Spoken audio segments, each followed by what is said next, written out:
world of difference. Oh, there's no question about it. Look at Roberto Duran, who's one of the greatest lightweights. Big right hand by Jones. Big right hand. And Griffin is hurt. No question about it. Griffin is hurt. Jones looking to finish. Griffin wobbling a little bit. Jones comes in and lands the right hand lead again. And a couple of left hooks. And Griffin's knee goes down. And Jones lands 2 punches after Griffin's knee was on the canvas. And now Griffin slopes forward. And Tony Perez starts the count. That was a foul. I don't know He's if not Perez getting up. would call it. Question about it. 2 punches while he was down. Can you tell us what you think happened on the knockdown, knockout, disqualification? I'm going to tell you exactly what happened. The referee told me before the fight that it's no standing 8 count. So I hit him. I knew he was weak. He was going down. I thought he went down, but the referee didn't come, so I didn't know if he come back at me or not. So I bounced back. I hooked him again. I bounced back. The referee still didn't come, so the referee said no standing 8 count. So I ain't looking at his knees. I'm looking at his face. So you're saying that first, because the referee had said no standing 8 count, you thought that because Montell seemed to go down on one knee of his own volition, that he wasn't really knocked down? No, I really didn't know if he was going down, if he slipped or was coming back at me or not. I can't stop. If I stop. So, and you're saying, Roy, that the referee never came at you and tried to separate I you? didn't feel the referee trying to separate me one time. I'm sitting there. If you show it back over, I'm bouncing. Wait, all you got to do is touch my left arm and I'll stop. Let's take a look at the knockdown and the knockout. All right, here it is. You describe what you see. Right here. I know you hurt, right? I'm trying to find me a good shot. I thought he slipped, but I didn't know if he coming up or what. I don't want to hit him, but the referee got to stop me, you know? I don't know what happened, and the referee ain't stopped me. You know, and I know he's down, but I don't know if he's down, if he's low or what. I'm just trying to finish the fight. The momentum is going. I feel like it's a good fight. I want to capture, and, you know, I'm at him. All right, let me add this then. Are you suggesting that because Griffin is a guy who fights low, who ducks down a lot, that you weren't sure that he was knocked down? I don't know if he down. If he come up off one knee and hit me and knock me out, the referee gonna count me out. So the referee said no standing 8 count, so I got to try to put him on his back. That's why I consider down. I know he went to his knee, but I didn't know if he was on his knee for sure or what. I ain't got time to stop and say, well, let me look and see if he's on his knee. I got to do what I got to do. I'm still champion as far as I'm concerned. Montell was a good fight, you know what I'm saying? He's a good fighter. I can beat the kid. He cannot beat me. Everybody see that. I mean, they want to disqualify me to take my title. That's fine. You know, I can deal with it. I got stolen. Gold medal got stolen from me. I don't mind. You know? Up until the last few rounds, he was giving you a lot of trouble, and you came on. He's a counterpuncher. A short counterpuncher gonna give you trouble. But I know I had him. I know I had him weak. I had him out of it. I said, yeah, now I got him. I caught him with the right hand. Boom, there he is. I know I got him. What? Did you get overeager, Roy, because of all the frustration you were having with him? Not necessarily the frustration. I was eager because I want a good, exciting knockout. I want to get me a knockout. You know what I'm saying? Hey, but don't worry about that. Don't worry about that. I mean, if you want a rematch, you get a rematch. If you don't, I can't make a fight. I don't cover spill milk. I'll fall a good fight. I didn't lose. Nobody ain't beat me yet. Disqualification, I can take that. Ain't nobody gonna beat me. Do you want a rematch? He probably gonna fight me no more, man. With the kind of heat I put on it, man, come on. I mean, I'll take a rematch at a heartbeat, but he probably won't want to fight me no more, you know? I mean, you know. Or you wouldn't know, but I'll report it to you that you were just barely losing on a split decision up to that point. Although if that round would have counted, you would have been behind. How do you feel about that? I thought I was winning the fight. I was making a miss. He caught me with a couple of shots during the fight, but it wasn't nothing hard. The first knockdown was a slip. There was no way he hit me. The second knockdown, he caught me. I could have stayed up if I wanted to. My head was all right. I went down to one knee just to show you that my head was all right, just to take the 8-second count. But I knew I was going to have to pull off the last 2 or 3 rounds. And I'm sitting down, the man hit me for no reason. You know what I'm saying? Why would he hit me? You see, I got one knee on the ground. Just clarify this for me. Will you give Roy Jones a rematch? We'll see. We'll see. We'll sit down. I ain't in a position right now to tell you. I want Virgil Hill, but we'll sit down and talk about it. Willing to give him a rematch? We'll sit down and do whatever. I want Virgil Hill, but if we have to get a rematch, we'll get a rematch. For me. Will you give Roy Jones a rematch? We'll see. We'll see. We'll sit down. I ain't in a position right now to tell you. Or any back in the cervix area. Is that understood?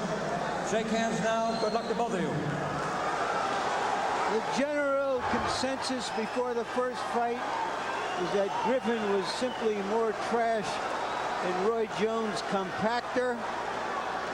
Roy Jones is a 5-to-1 favorite to prove that was true the first time. It will be true again the second time. And of course, Griffin believes that he thrives and will continue to thrive on being underestimated. Jones lands a solid left hook to start the fight. Let me tell you, that first left hook hurt Griffin. And so does the second one. And Mercanti calls it a knockdown, saying that only the ropes kept Griffin up. It's very apparent that Jones is coming out stronger this time. We didn't see this from him for many rounds in the first fight.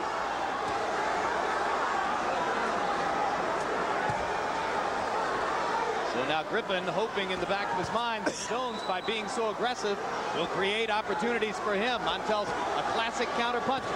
Jones is looking for a first-round knockout. He's not trying to set anything up with the jab, just firing power punches.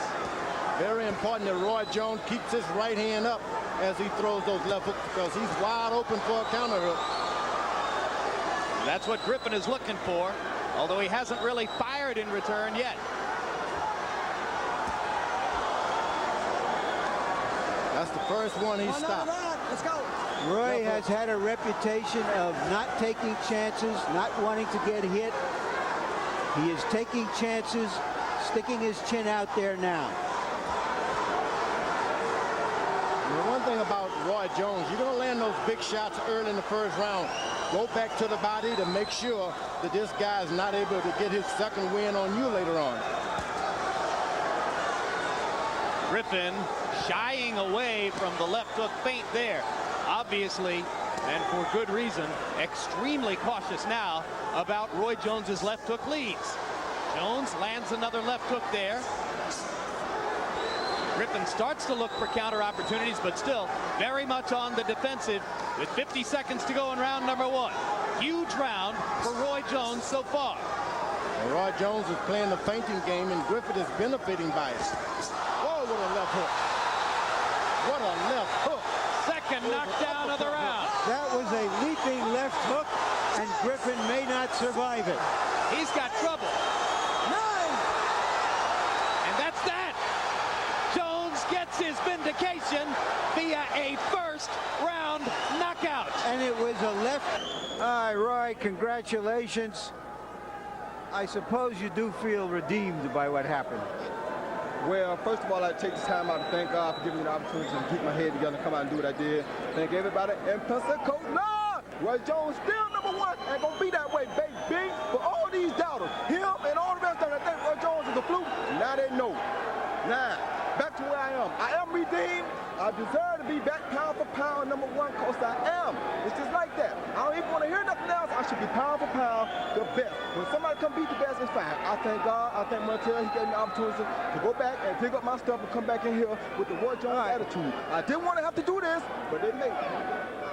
Why didn't you want to have to do this? Because I don't like trying to hurt people. No, not I was out here trying to hurt that kid. If I would have got a chance to, I would have killed that kid by mistake. You know what I'm saying? I don't want to do that. That's not my intention. My intention is to come out here and do good things and be done with it. That's why I don't like that old Roy Jones. You don't want to pull the RJ out. I don't want to see the RJ.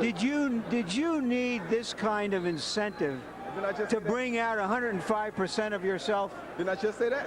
That's what it takes sometimes. You take something from me, I'm coming to get it back. I don't care. If you take it from me dishonestly, I'm coming to get it back. Now, if you beat me, we had a good night. I'm still going to come get it back. But if you take it dishonestly, I'm coming to get it. All right, so you came out here with a totally different intention than you did the first fight. You saw it. I went out here to box to give y'all no show, and I ain't want to give you too much to criticize me about. I had to come on and do my thing. You understand? I ain't going to let you talk. I did the talking tonight. Roy Jones, Pensacola, we talked tonight. The Gulf Coast, Mississippi, all that, we talked tonight. The best man fight, the best fight in the world, pound for pound, I talked tonight. Understand what I'm saying? I don't want to hear nothing else.